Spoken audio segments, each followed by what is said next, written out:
É, Bom, pessoal, a aula de hoje, né, a gente vai falar um pouco aí sobre decisões de financiamento, né, em relação ao custo realmente de capital, né?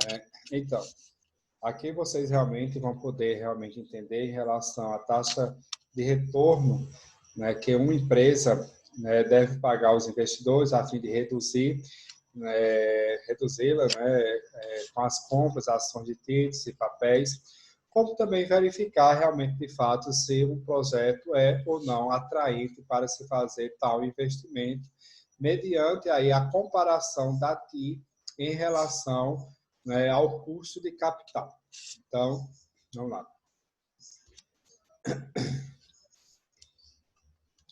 Então, por definição, custo de capital, né, é o nome dado à taxa de retorno que uma empresa obtém nos projetos em que investe, né? Então, se realmente eu estou tendo um custo de capital, né, em outras palavras,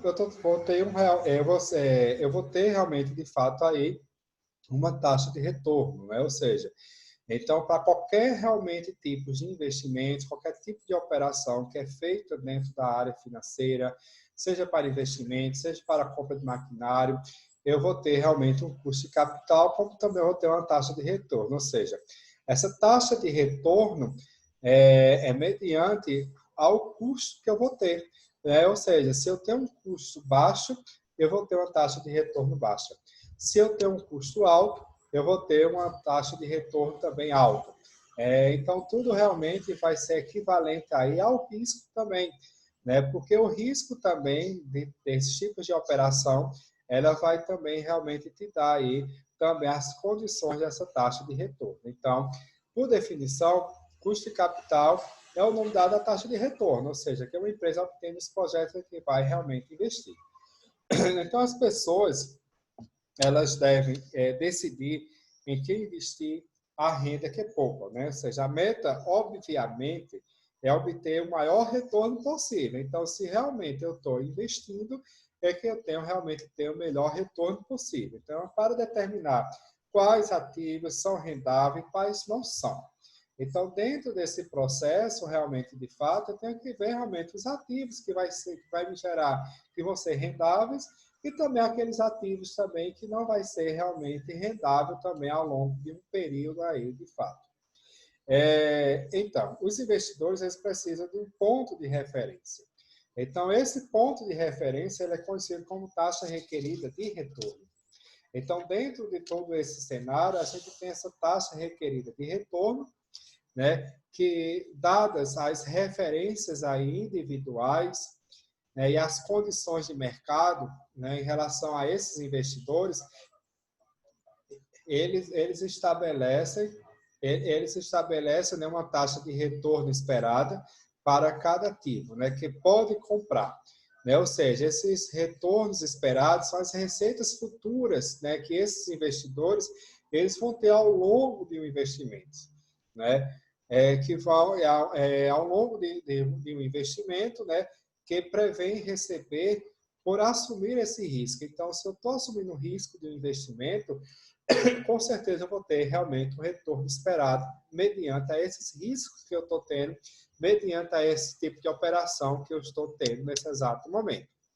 Se o retorno esperado de um ativo ficar abaixo da taxa de retorno desejada, esse investimento não será feito, né? Ou seja, esse investimento realmente, essa taxa de retorno, ela tem que estar realmente, né, acima da taxa, né? Ela tem que dar a taxa da taxa prevista realmente de fato, né? Então, se realmente esse meu retorno está dentro da taxa pré-estabelecida e acima dela, então realmente esse projeto ele tem que ser realmente feito. Caso contrário, ele não realmente vai ser realizado.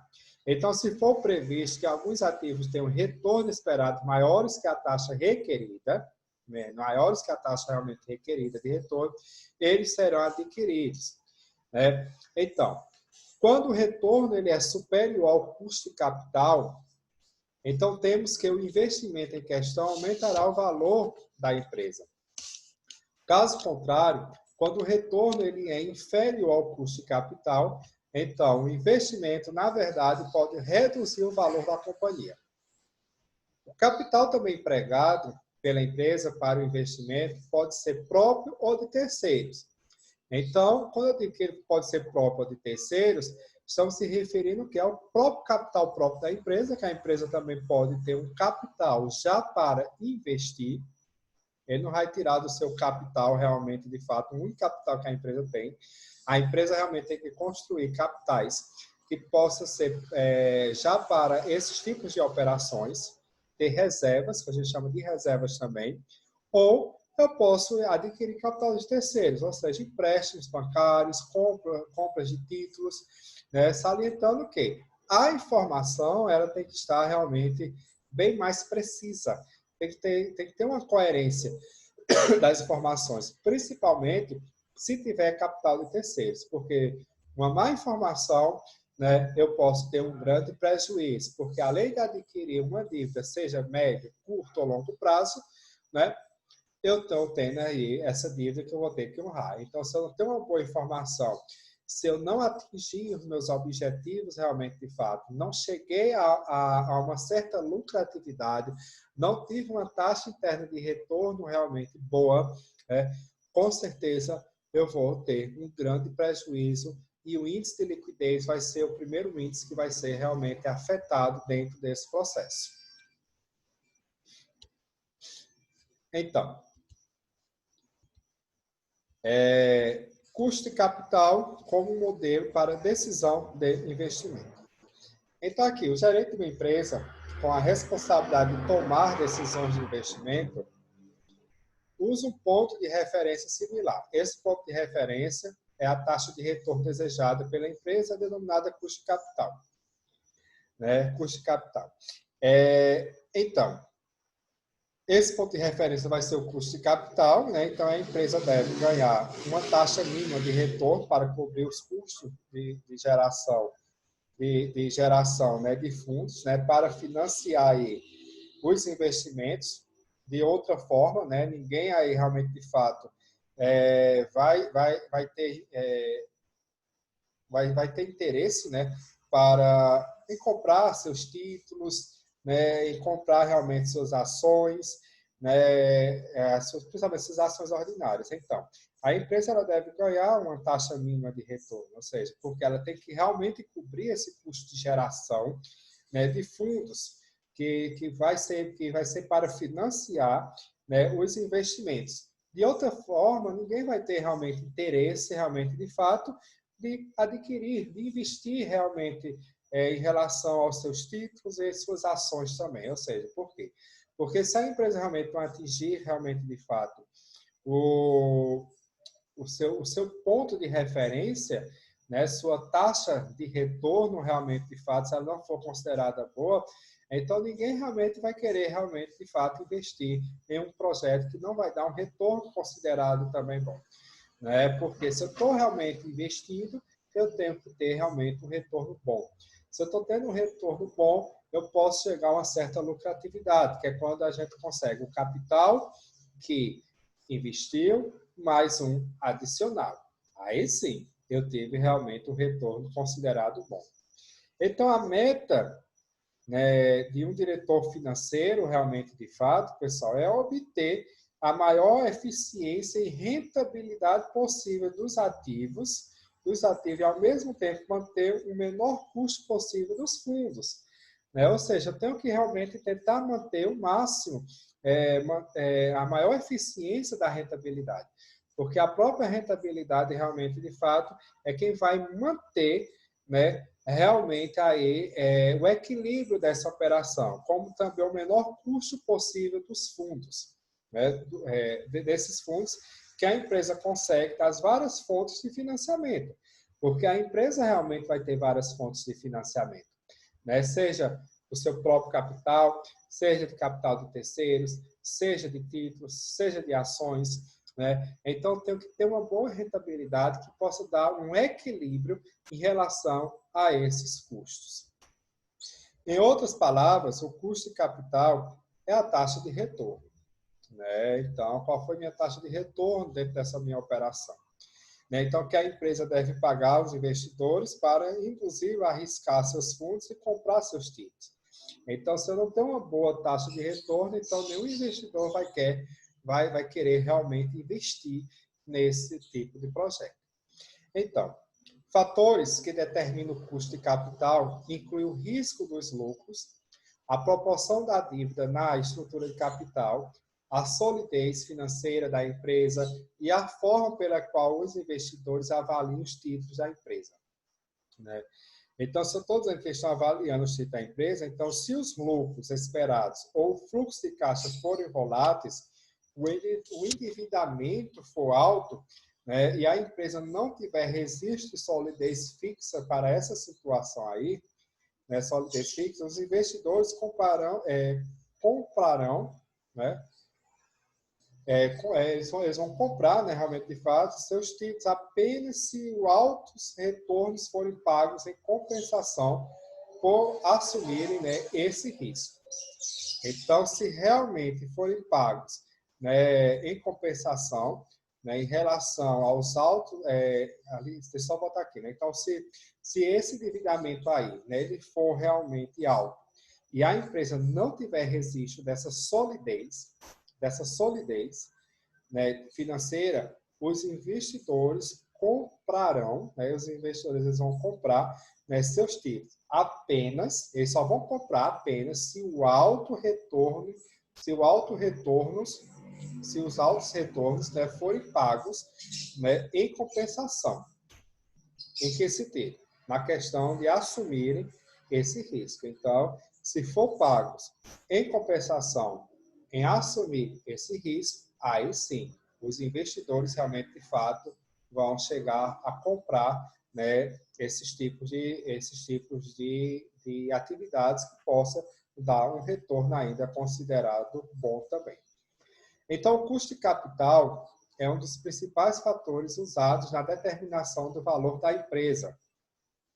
Em finanças, o custo de capital é o mesmo da taxa de desconto. Então, quando a gente fala que o custo de capital é um dos principais fatores usados na determinação do valor da empresa em relação à taxa de retorno. Quando vem para o setor de finanças, esse custo de capital ele já muda de atividade, né?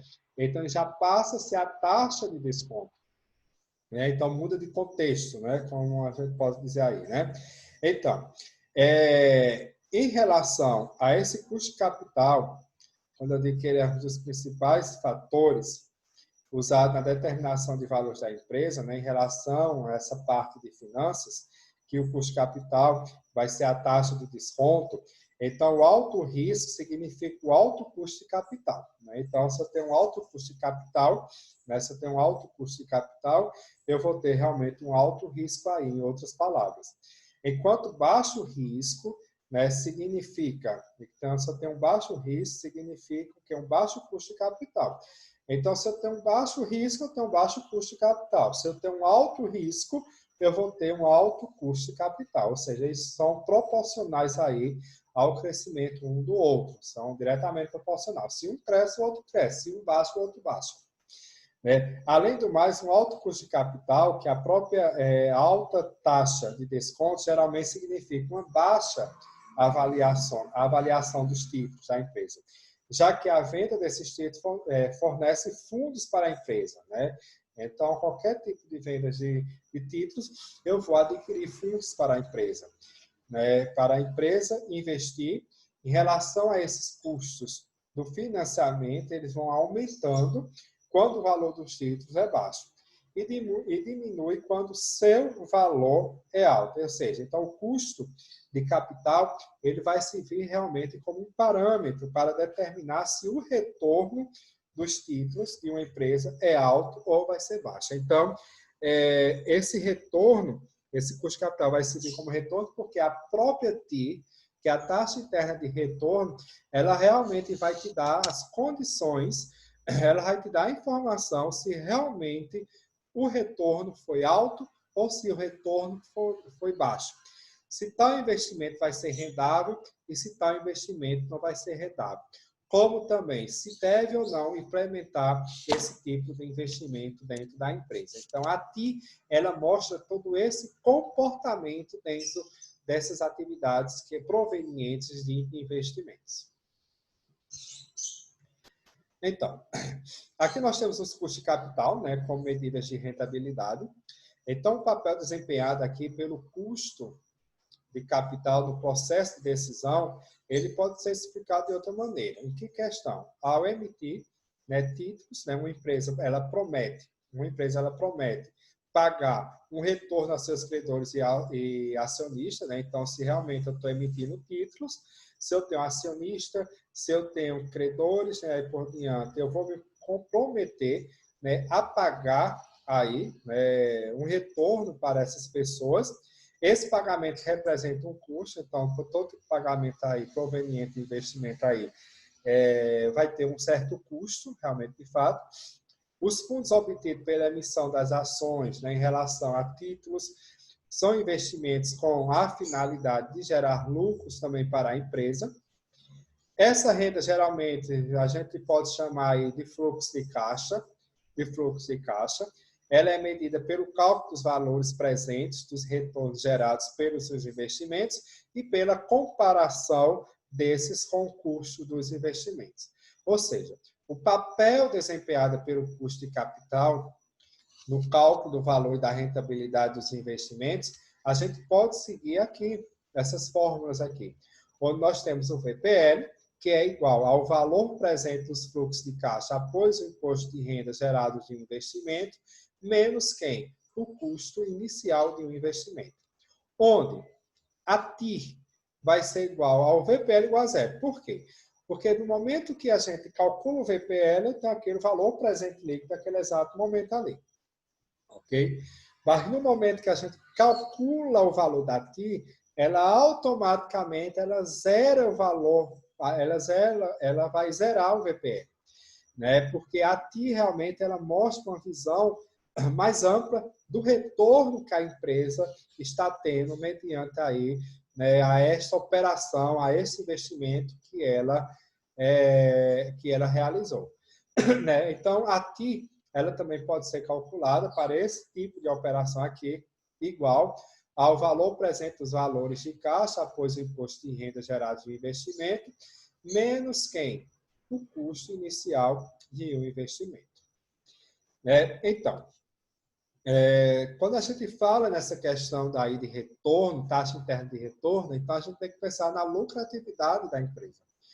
Então, a lucratividade do investimento representa o valor presente dos fluxos de caixa, menos o custo do investimento. Então, quando o valor presente dos fluxos de caixa, menos os custos do investimento é igual a zero, é obtida a taxa interna de retorno, né, do investimento. Então, quando esses custos eles zeram, então automaticamente é obtido aí a taxa interna de retorno, que a gente chama de TIR. Né? Ou seja, então, como a TIR é a taxa interna de retorno, né? Então, como ela vai ser essa nossa taxa interna de retorno dentro de qualquer tipo de investimento, para poder saber quanto é que vai ser essa taxa, né, de retorno, se vai ser bom, se vai ser ruim, realmente, de fato, ela é derivada de um investimento. Isso aí não tem dúvida aí. Então, todo tipo de investimento, eu tenho que ter minha taxa interna de retorno. É fácil determinar se o investimento é ou não rendável. Né? É ou não rendável. Então, qual é a condição realmente, de fato, para a gente ver se vai ser rendável ou não tal projeto mediante a taxa interna de retorno. Então, aqui, quando a TIR excede o custo do capital, a empresa obtém um retorno maior. Beleza? Aqui está ontem, mas obtém um retorno maior que o custo pago por ela para captar fundos. Então, quando a TIR de investimento for menor que o custo do capital, isso significa que a taxa de retorno do investimento é menor que o custo de captação dos fundos. E o investimento não deve ser realizado. Então, quando a TIR excede, ou seja, quando a TIR ela é maior do que o custo do capital, então o projeto é bom para se fazer a realização do mesmo, como também vai ser lucrativo e vai ser rendável, né? Então, quando a TIR ela for menor do que o custo do capital, então esse projeto ele não é atraente para se fazer tal investimento. Por quê? Porque o seu VPL vai ser menor do que zero. Isso significa o quê? Que o valor presente líquido vai ser negativo, como também vai gerar um retorno muito baixo, menor do que o custo do capital. Então, isso aí não é bom para a empresa, né? Então, se eu estou realmente investindo, eu tenho que ter realmente um retorno bem superior ao meu custo, né, ao meu custo de capital. Caso contrário, eu não faço a implementação desse projeto. Então, aqui nós temos... deixa eu botar para cá...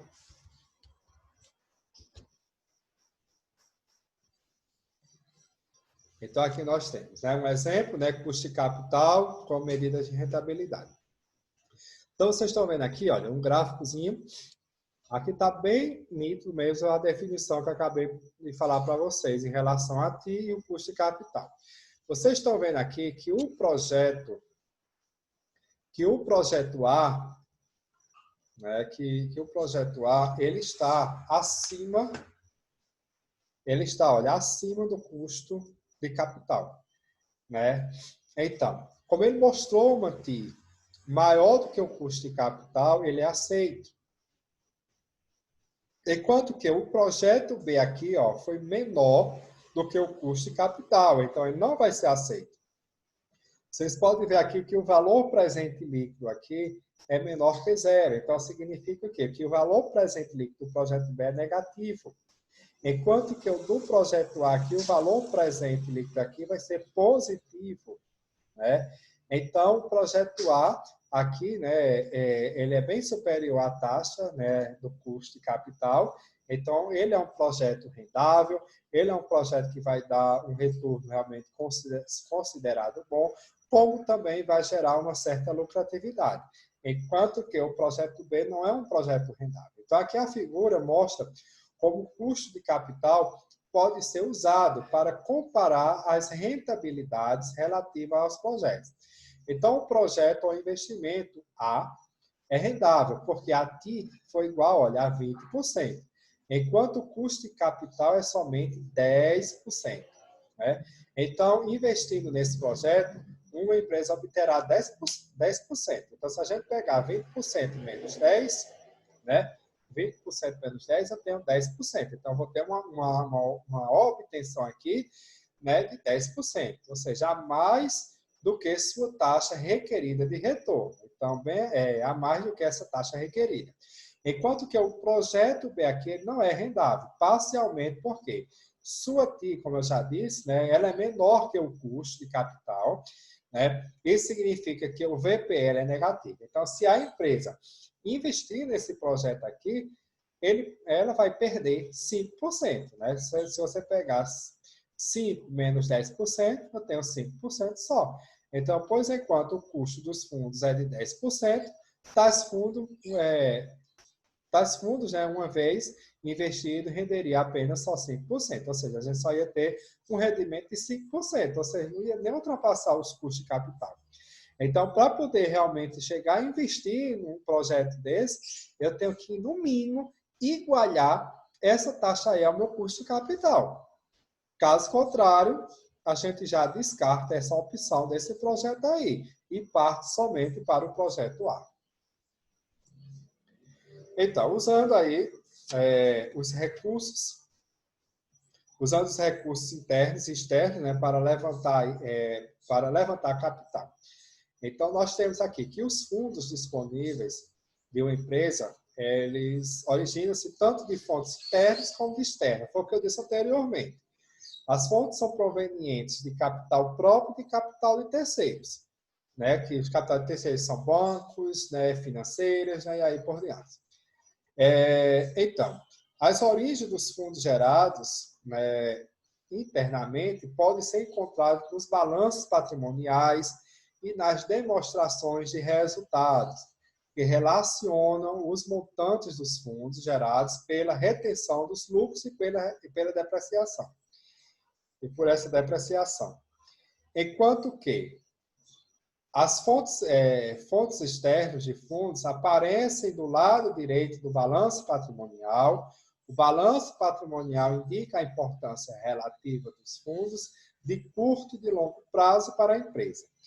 Em outras palavras, aí, em relação a todos esses fundos aí, né, esses fundos gerados, né, internamente, essas fontes externas, a gente deve lembrar que, por eles serem fontes de fundos alternativas, eles devem ser vistos como possuidores de um custo, de oportunidade.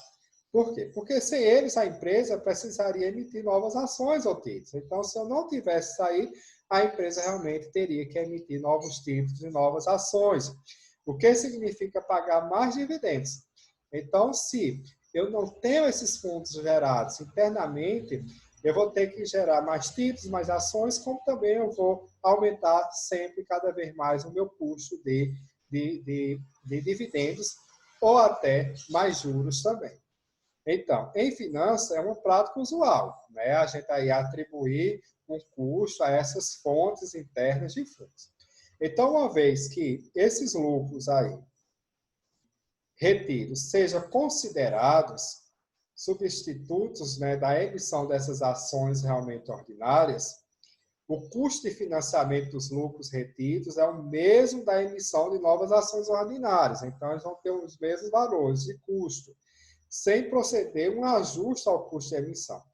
Sendo essa depreciação aí, né, considerada um substituto para todos os tipos, né, de financiamento, né, ela é associada ao custo de capital da empresa. Aí eu pergunto a vocês, o que acontece com o empréstimo bancário de curto prazo e com a depreciação? Esses fundos devem fazer parte do custo de capital? Sim, né? Por quê? Porque alguns analistas, eles podem incluir aí o custo de empréstimos bancários e outros de curto prazo, nos cálculos do custo global, né, de capital da empresa. A única razão para incluirmos esse custo de empréstimos a curto prazo dos cálculos é simplificarmos a apresentação do custo de capital. Embora que a gente pode ver aí que a depreciação desse tipo de atividade seja uma despesa não desembolsável, certamente representa um custo de oportunidade, né? Então, vai representar esse custo de oportunidade em que a empresa incorreria, né? A empresa recorreria, né? Se precisasse captar recursos externos, né? Para cobrir o quê? Para cobrir todos os fundos gerados por ela. Então, a empresa realmente ia ter, se precisasse, né? De captar esses recursos para poder cobrir aí todos esses custos, né, para cobrir aí esses fundos gerados por elas. Por isso, né, então, por ser considerado uma fonte interna, né, de fundos, a gente pode presumir que essa depreciação, portanto, tem o mesmo custo global, né, de custo de capital da empresa, assim a sua inclusão nos cálculos não altera nenhum resultado. Então, se realmente ela tem a gente pode ter o mesmo custo global de capital, tanto para essa depreciação. Então, se a gente puder conseguir fazer isso aí, se ela realmente caracteriza essa situação, então não vai ter nenhuma alteração em relação aos resultados.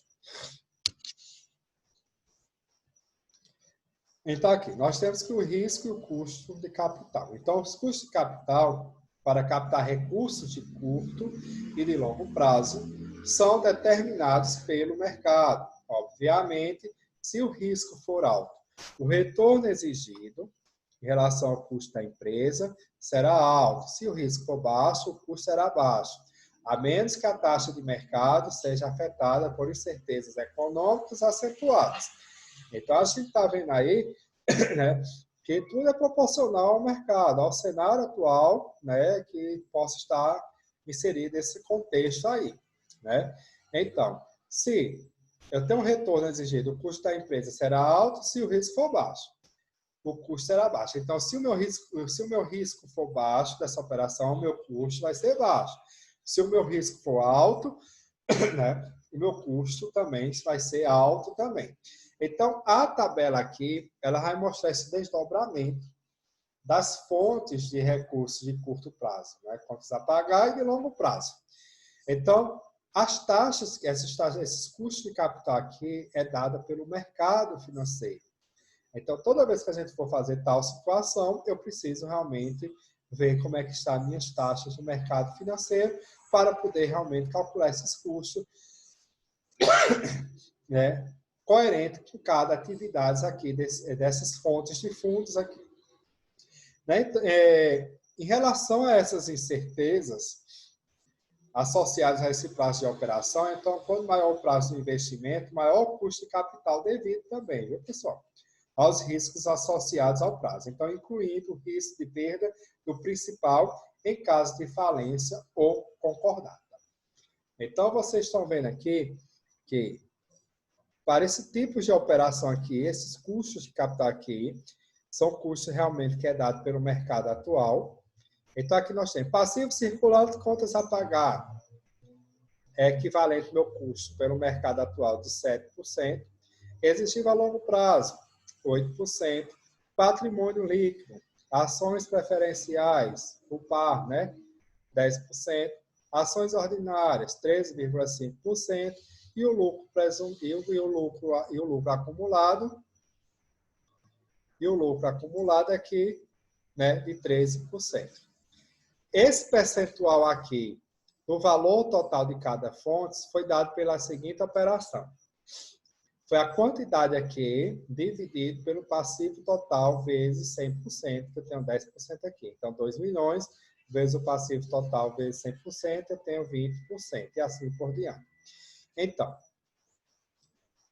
essa situação aqui mostra a emissão de novos títulos, que custam 8% para a empresa, enquanto a emissão de ações custa 13,5%. Observe também que os custos aumentam de 7%. No caso das notas promissórias bancárias de curto prazo, até 13,5%. No caso das ações ordinárias. Então, as empresas elas usam esse custo de capital, né, como ponto de equilíbrio. Isto é, o custo que a empresa deve cobrir se pretender manter-se lucrativa no mercado. Então, a empresa realmente tem que ter esses custos, tem que ter esse cálculo realmente bem definido para poder realmente ela se manter no mercado como também uma empresa lucrativa. Caso contrário, se ela não está dentro desses parâmetros aqui, em relação a todos os seus fundos, essas fontes desses fundos, mediante aí ao seu passivo total, a empresa ela não vai ser uma empresa lucrativa, como também ela vai estar fora do mercado de trabalho. Então, em relação às empresas, voltando para o slide anterior, em relação a essa lucratividade aqui, a gente volta porque a gente viu antes em relação à taxa interna de retorno da TI. Que eu disse aí, que toda essa lucratividade do mercado significa que todos os projetos com taxa de retorno que a TI menor que o custo de capital, esse projeto realmente ele não é atraente para se fazer, ou seja, não é um projeto rendável. E sim aqueles projetos que mostrarem a TI superior ao custo de capital, esse projeto ele aceita, ou seja, é um projeto que realmente é atraente para se fazer tal investimento. Então, uma empresa ela pode gerar capital, capital de fontes interna e externa, como as fontes internas substituem as externas, né, elas devem ser consideradas como custo. Então, e o valor de mercado da empresa declina se ela não remunerar os acionistas, né, também. Então, se eu não tenho um bom retorno dentro da empresa, então, com certeza, a empresa vai ter um declínio, principalmente com a remuneração dos acionistas, ou seja, tudo que acontece na área financeira, o departamento que é afetado logo de cara os acionistas, são afetados logo de cara para depois realmente surtir aí todo o efeito dominó. Então, quando a gente vem para cá, custo da dívida de longo prazo. Então, um exemplo de dívida de longo prazo são os títulos que são emitidos por períodos específicos de tempo. Os títulos possuem cupons pré-estabelecidos, os quais geralmente são pagos semestralmente, como se fossem pagamentos de juros aos credores. Né? Então, esses tipos de dívida a longo prazo, tudo são provenientes de capital de terceiros, seja de aquisição de empréstimos, seja até também de aquisição de títulos também, que eu posso chegar no banco e pedir títulos. Né? Títulos também. Então, eu tenho que ver muito bem essa jogada desses tipos de investimento que é proveniente de capital de terceiros. Né? Porque capital de terceiro, dependendo do que for pego, pode originar uma dívida de longo prazo. Né? Tanto de títulos e tudo. De títulos, uma parte é bom, porque eu posso realmente pagar semestralmente, mediante a cupons. Então, se eu tenho os cupons, eles vão te dar realmente o suporte para você pagar semestralmente. É como você pagasse aí, né, os juros a um credor. Os custos de emissão dos títulos ele é determinado pelos investidores do mercado, os quais vão avaliar os riscos envolvidos, verificam a saúde financeira da empresa, revêem seus índices de solvência, né, e avaliam as chances de a empresa não cumprir os pagamentos de suas dívidas. Né? Então, os custos também podem variar, pessoal, dependendo também das taxas. Então, pode ter essa variação, essa variação aí, dependendo das taxas de juros do mercado, né, que estarem altas ou baixas. Então, todo esse custo aí vai ser proporcional ao cenário do mercado atual. Quando a taxa de mercado estão elevadas, o custo de emissão desses títulos aí é maior do que quando as taxas estão baixas. Né? Então, além do mais, maiores períodos de maturidade normalmente aumenta o custo de emissão. Então, o máximo tempo que eu tiver de maturidade, eu vou ter, né, um custo de emissão também mais elevado também, em parte devido ao risco de inadimplência aumenta com o prazo. Né? Então, se eu tenho uma grande maturidade, eu posso também correr o risco de inadimplência também. Então, são jogos financeiros que a gente tem que ter muito cuidado, né, de tomar a decisão certa, porque uma decisão errada, né, pode realmente derrubar uma área financeira da empresa, né, pode destruir um império. Né? Então, quando a gente vem para a elaborando uma estimativa preliminar, na questão dos custos de emissão de um título, ela, aliás, vai ser parcialmente estabelecida por agências de classificação de risco, né, como a Standard & Poor's, né, e da Mundi, que são as maiores nesse campo. O que elas fazem realmente, de fato, né, em relação a essa elaboração aí, em relação a essa parcialidade estabelecida por essas agências em relação a esses riscos? Então, essas agências, elas vão avaliar a posição financeira atual e anterior. Então, existe um estudo presente e um estudo passado em relação aí aos títulos, né, de uma companhia. Assim como sua situação passada indicam aí a qualidade de seus títulos, atribuindo, né, onde eles vão atribuir realmente um rating. Esse rating ele fornece medidas para comparar o risco. Né? Então, ele vai medir realmente o risco, né, relativo de diferentes títulos de renda fixa, né, e aí por diante. Então, isso aí, ou seja, é outra forma de descobrir, né, quanto custará realmente, de fato, um título para uma empresa, é examinar os títulos de companhia com as mesmas características e estruturas financeiras e de risco, né? Então, essa elaboração de estimativa preliminar é esse estudo realmente, o que está sendo hoje e o que foi no passado, para poder a gente fazer a previsão para o futuro realmente de quanto, né, e como a gente vai vender realmente, como a gente vai emitir realmente esses títulos. Então, os bancos de investimento e custo de colocação. Então, o cupom estabelecido é o rendimento correspondente de um título.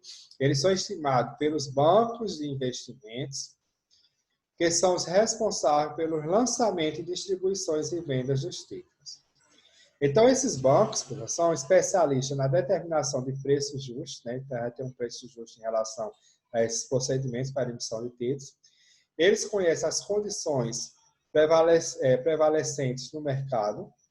Então, eles estão bem por dentro realmente da situação, realmente de fato, com a estrutura financeira e a posição da empresa, como também eles vão possuir bom discernimento. Em que questão? Com base, né, em experiências anteriores do custo ou próprio rendimento, pelo qual o título será vendido. Ou seja, a emissão desses títulos, por meio de bancos de investimentos ou corretoras também, aumenta o custo, né? E aí por diante. Então, a aula de hoje foi um pouco assim, né, só com as próprias definições, para vocês ficarem inteirados, né, do que a gente vai ver posteriormente, porque na próxima aula a gente já vai iniciar já o pré-cálculo, né, em relação a essas situações, porque quando a gente colocar realmente a mão na massa, realmente de fato, é que a gente vai entender quando e onde realmente investir ou não, né, se realmente o projeto vai ser rendável, se não vai ser rendável, né, quanto é que vai ser o meu custo de capital, né, se o meu VPL foi positivo, se o meu VPL foi negativo e o porquê está acontecendo, se realmente eu estou seguindo as diretrizes atuais do mercado financeiro, né, coerente com a situação da empresa, né, se a empresa realmente está tendo um bom cálculo em relação aí às suas emissões de títulos, né, até a captação de novos recursos também, né, então o cálculo em si ele vai mostrar realmente de fato, né, todo esse comportamento aí, né? Então a aula de hoje foi isso, né, um pouco aí do custo de capital, né, que a gente aí possa se ver aí sexta-feira que vem. Espero realmente a participação de todos, né, né, que a aula de sexta realmente eu espero que ninguém falte, porque é onde eu vou realmente explicar, né, o cálculo, vou fazer, né, online o cálculo aí para vocês, para poder realmente a gente ter mais uma visão em todas essas teorias, né? Então, até mais aí e fiquem com Deus.